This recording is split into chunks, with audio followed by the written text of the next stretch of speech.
Global ইসলামী ব্যাংকের chairman Nurul Amin জানিয়েছেন, ব্যাংকটি থেকে নামে বেনামে 12,000 কোটি টাকা ঋণ নিয়েছে এস আলম গ্রুপ, যা ব্যাংকটির মোট ঋণের 85%। গভর্নরের সাথে বৈঠক শেষে তিনি বলেন, শুধু মার্জ নয়, বাংলাদেশ ব্যাংকের যে কোনো সিদ্ধান্তের সাথে তারা একমত। একীভূত হওয়ার অংশ হিসেবে ব্যাংকগুলোর সঙ্গে ধারাবাহিক বৈঠক করছে কেন্দ্রীয় ব্যাংক। বৃহস্পতিবার গভর্নরের সাথে বৈঠক শেষে গ্লোবাল ইসলামী ব্যাংকের চেয়ারম্যান জানান, ব্যাংকটির ঘুরে দাঁড়াতে এখন লড়াই করতে হচ্ছে। এরপরও আদৌ ব্যাংকটি দাঁড়াতে পারবে কিনা তা নিশ্চিত নয়।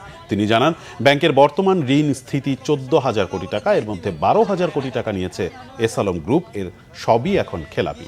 এর আগে একীভূত হতে সম্মতি দিয়েছে ইউনিয়ন ও ফার্স্ট সিকিউরিটি ইসলামী ব্যাংক। ব্যাংক দুটি থেকে মোট 66,000 কোটি টাকা নিয়েছে এস আলম গ্রুপ। আমরা যে কোনো একটা রেজুলেশনে সম্মতি দিয়েছি, যদি ক্যাপিটালাইজ করেন, সরকার টাকা দেন বা সেন্ট্রাল ব্যাংক টাকা দেন, তাহলে এককভাবে আমরা স্ট্যান্ড অ্যালোন দাঁড়াতে পারবো কিনা সেটা তুলে ধরা হয়েছে। এখন বিচার বিবেচনাটা ওনারা করবেন। এখানে যে রিজলিউশন, সেটার সঙ্গে আমরা একমত।